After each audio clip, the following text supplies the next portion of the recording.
If you were to ask me, what makes the Lord of the Rings films so great?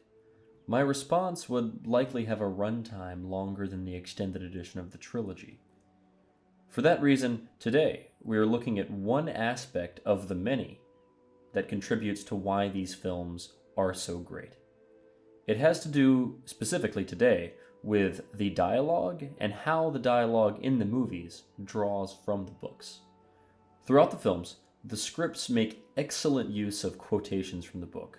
The writing is on point, and pretty much every line in the movies can be found somewhere in the books. However, not every line in the film is spoken by its corresponding book character.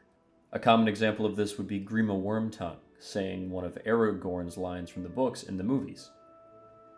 One of my personal favorites is actually a line spoken by Elrond in the movies, but in the books is found in the appendices at the end of The Return of the King.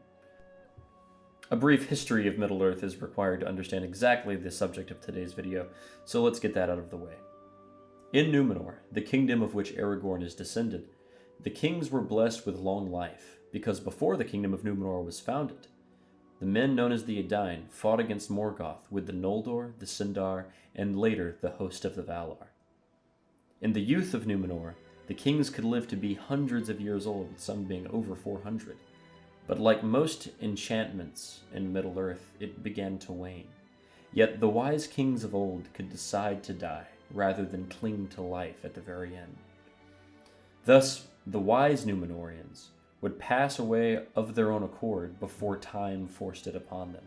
And as they laid themselves down and passed away, the ages would fade from them, and their bodies would be in their prime, with all the wisdom still, though, that they had gained, the benefits of both youth and age in their resting faces.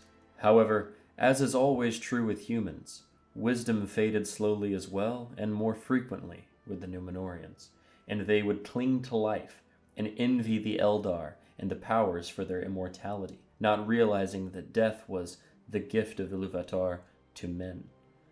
They would live long past they should, and wither and become embittered and decrepit rather than gracefully passing while their wits were still about them. That brings us to the subject of today's video.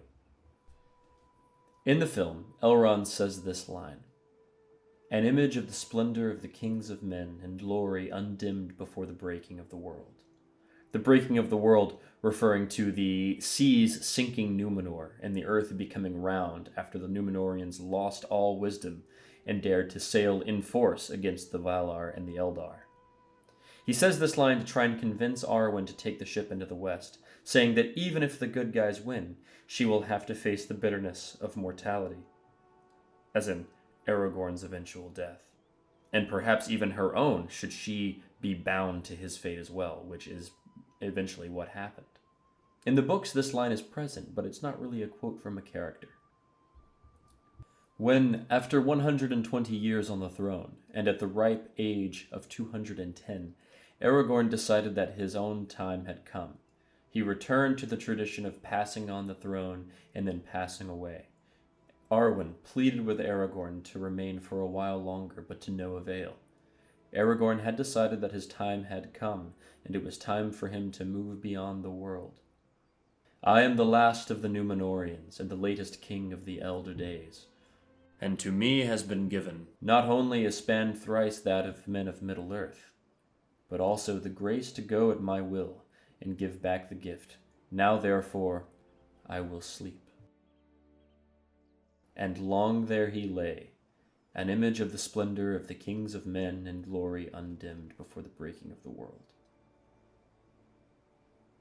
For in his death he was once again youthful and in his prime, bearing all the wisdom of his old age, but looking youthful again. This is an example of a beautiful shift in the films. The writers obviously did not want to end the trilogy on a sad note with Aragorn's passing, and even if they did, they couldn't due to how much time passes after the book until Aragorn's death. Therefore, a change was required if this line was to appear on the screen. The death of Aragorn had a profound effect on Arwen, and she soon left Gondor, traveling to Lorien, where she remained until she eventually passed as well. The light in her eyes was quenched, and it seemed to her people that she had become cold and gray as nightfall in winter that comes without a star. Then she said farewell to Eldarion and her daughters, and to all whom she had loved, and she went away from the city of Minas Tirith, and passed away to the land of Lorien and dwelt there. At last, when the Malorn leaves were falling, but spring had not yet come, she laid herself to rest upon Cairn Amroth, and there is her green grave.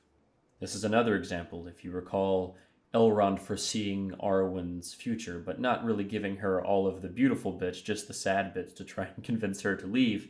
He says the phrase, "As nightfall in winter that comes without a star." In these movies, if the medium of film required a change in who spoke a line or its placement in the story, the filmmakers went out of their way to ensure that the significance of the line was maintained regardless of who spoke it, maintaining both its meaning and its beauty. It might be spoken by a different person at a different time, but its theme would be the same. This shows profound respect for the source material, and is one reason why I love these movies so much. If they were unwilling to make someone like Elrond say this line for fear of changing the source material at all, the line simply would not have appeared in the film, and the final product would have been diminished.